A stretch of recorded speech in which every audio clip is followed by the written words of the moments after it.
Non PO scenario को। Okay, देखिए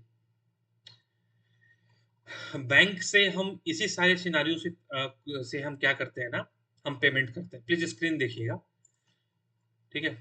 तो देखिए बैंक से हम पेमेंट करेंगे दो देर दो तरीके से, टू टाइप्स में हम बैंक से पेमेंट करेंगे। एक मैनुअल चेक पेमेंट करेंगे, हम मैनुअली चेक इशू करेंगे। आप यहाँ पे चेक का स्पेलिंग, एसएपी में चेक का स्पेलिंग यही होता है, CHECK, बट ये उसी चेक का बात हो रहा है जिससे पेमेंट होता है। ओके, तो बैंक पेमेंट हम दो तरीके से करेंगे, मैनुअली चेक इशू करके और ऑटोमेटिकली चेक इशू करके। ठीक है, कहीं पर भी डाउट हो तो रोक दीजिएगा मेरे को। सबसे पहले चलिए इस पार्ट को देखते हैं, मैनुअल चेक पेमेंट वाले पार्ट को देखते हैं। मैनुअल चेक पेमेंट में हम हमारे पास दो सिनारियो रहेगा। पहला सिनारियो क्या है कि सिंगल वेंडर है, मैनुअल चेक पेमेंट हम करेंगे सिंगल वेंडर को, ठीक है। और जीएल को हम आउटगोइंग जीएल पेमेंट करते हैं ना F-07 से, उस केस में भी हम जीएल के केस में भी चेक नंबर इशू कर सकते हैं। पूछिए, कुछ डाउट है? नहीं नहीं, क्लियर। ठीक है, तो देखिए मैनुअल चेक पेमेंट में हम दो तरीके से करेंगे, ठीक है, सिंगल वेंडर के लिए और जीएल पेमेंट के लिए। अब सिंगल वेंडर में चेक इशू होगा कब? When cheque will be issued. सबसे पहले तो चेक इशू करना है हमें, तो हमारे पास बिजनेस जो है, business must have purchase something, business ने कुछ खरीदारी किया होगा वेंडर से, सप्लायर से। फॉर एग्जांपल ये नॉन पीओ का बात हो रहा है, पीओ रिलेटेड नहीं है। नॉन पीओ मतलब मिसलेनियस, मिसलेनियस मतलब FB60, वेंडर इनवॉइस। तो हमने पहले वेंडर से मिसलेनियस तरीके से हमने कुछ खरीदा, खरीद बिजनेस ने खरीदा। उसके बाद वेंडर को पेमेंट किया F-53 से, और उसके बाद वेंडर अपडेट FC-H5 से मैन्युअली चेक इशू किया जाएगा। ये तीन प्रोसेस। डायरेक्टली तो हम चेक इशू नहीं कर सकते हैं ना, पहले तो कुछ खरीदेंगे, उसके बाद उसका पेमेंट करेंगे, उसके बाद हम उसका चेक चेक ये करेंगे। करेक्ट।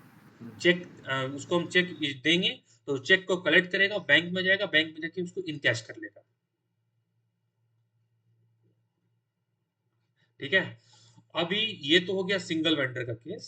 अभी देखिए पेमेंट जीएल, अगर हम जीएल में भी हम पेमेंट कर रहे हैं, तो वहां पे इनवॉइस तो रहता नहीं है, वहां पे जीएल डॉक्यूमेंट रहता है, वो है FB50।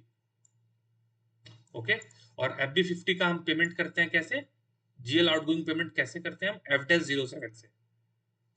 ओके, और उसके बाद हम चेक इशू करेंगे सेम FC-H5 से। मतलब मैनुअल मैनुअल चेक पेमेंट, हमारे पास दो सिनारियो हमने देखा, दोनों में हम चेक इशू करेंगे FC-H5 की मदद से ही, मैनुअली।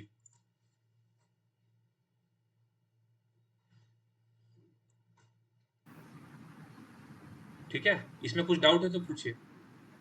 नहीं। चलिए ठीक है, राज आपको डाउट है?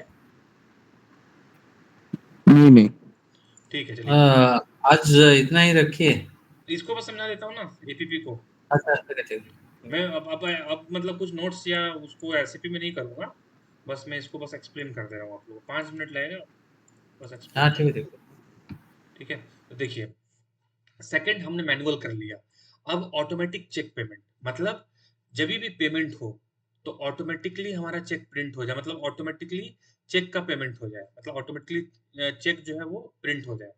तो इसमें भी दो, अब इसमें दो क्लासिफिकेशन है, एक तो सिंगल वेंडर के केस में, और दूसरा है मल्टीपल वेंडर्स के केस में, या मल्टीपल इनवॉइसेस रहेगा तो। एक ही वेंडर का मल्टीपल इनवॉइस है, या हमें मल्टीपल वेंडर, सपोज 3 वेंडर है या 4 वेंडर है, चारों का एक एक इनवॉइस है या दो दो इनवॉइस है, या एक वेंडर है उसका 4 इनवॉइस है, 3 इनवॉइस है, तो उस केस में हम ऑटोमेटिक चेक पेमेंट करेंगे।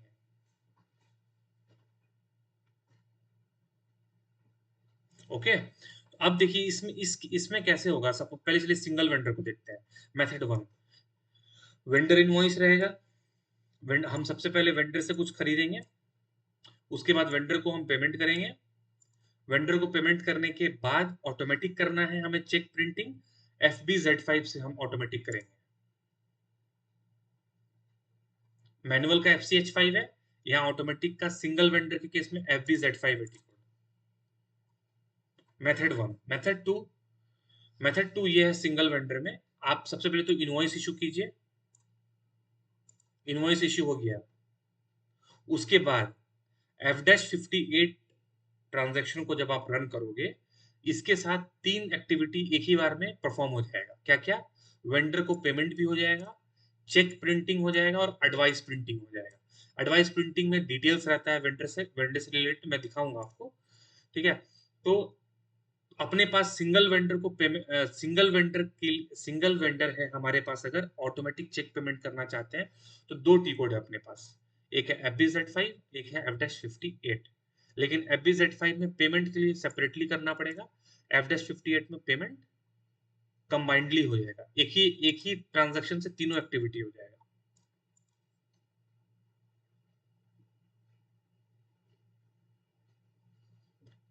ठीक है, इसमें कुछ डाउट है? नहीं नहीं नहीं। ठीक है, चलिए। ओके, अब लास्ट है multiple vendor multiple invoices. Generally SAP तो बड़ी बड़ी कंपनीज यूज करती है, इवन छोटी कंपनी भी यूज, मतलब मिडिल लेवल की कंपनी तो यूज करती है क्योंकि इसका लाइसेंस बहुत महंगा है, तो एवरेज लेवल की कंपनी तो परचेज ही नहीं कर पाएगी। तो जनरली वेंडर बहुत होते हैं, मल्टीपल वेंडर्स होते हैं या मल्टीपल इनवॉइसेस बहुत सारे होते हैं, तो इसीलिए 90% से ज्यादा, 99% मैं बोल सकता हूँ कि ये वाला टी कोड यूज होता है रियल टाइम में बिजनेस में। ओके, लाइव इन्वायरमेंट में, प्रोडक्शन सिस्टम में F110 ट्रांजैक्शन बहुत ज्यादा यूज होता है, 99% यूज होता है। ठीक है, इससे पेमेंट और चेक प्रिंटिंग करने से पहले इनवॉइस तो होना चाहिए, तो पहले इनवॉइसिंग का पोस्टिंग होगा, इनवॉइस इशू होने का पोस्ट होगा एसएपी में। उसके बाद vendor payment, cheque printing, advice printing. F dash आप बोलोगे F-58 तो सिंगल वेंडर का होगा, राइट? लेकिन F-110 से multiple vendors multiple invoices at a single time में हो जाएगा।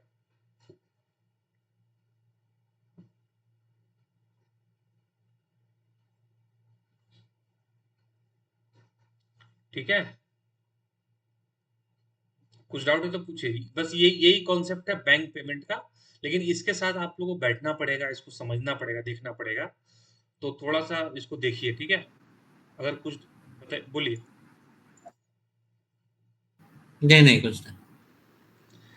तो समझ में आया ना? ये चीज अब मैं एसएपी में करूंगा, एसएपी में मैं ये एक्टिविटी करूंगा, अब जाके मैं ये इनवॉइस इशू करूंगा, पेमेंट करूंगा और मैन्युअली चेक इशू करूंगा। मैं पहले मैनुअल चेक करूंगा दोनों एक्टिविटी, फिर ऑटोमेटिक में सिंगल वेंडर करूंगा, फिर मैं ऑटोमेटिक चेक पेमेंट्स में ये एपीपी रन करूंगा। ये इसी को एपीपी बोलते हैं, ऑटोमेटिक पेमेंट प्रोग्रामिंग।